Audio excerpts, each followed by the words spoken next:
Everyone आज चाहिँ मैले मोमो च्यालेन्ज लिएर आएको छु। मैले चाहिँ बिहानै उठ्नु बित्तिकै है यस्तो भिडियो हेरेको है मोमो च्यालेन्ज देखेँ क्या। अनि मलाई पनि कस्तो मोमो च्यालेन्ज गर्न मन लाग्यो। तर मेरो चाहिँ मोमो भाँडा नभएर मैले ताईमा बनाएको क्या। ताई भन्नाले फ्राई प्यानमा बनाएको। यस्तो भयो। 30वटा मोमो चाहिँ 3 मिनटमा च्यालेन्ज गर्न लाग्यो क्या। सक्छु कि नाइ हेरौँ है त।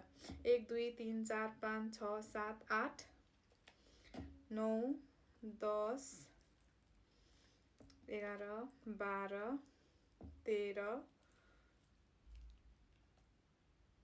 14 15 16 17 18 19 20 21 22 23 24 25 26 27 28 यहाँ दुईटा छ है 29 30 ल 31। अब यहाँबाट चाहिँ स्टार्ट गर्छु है त म। Ready 1 2 3 go.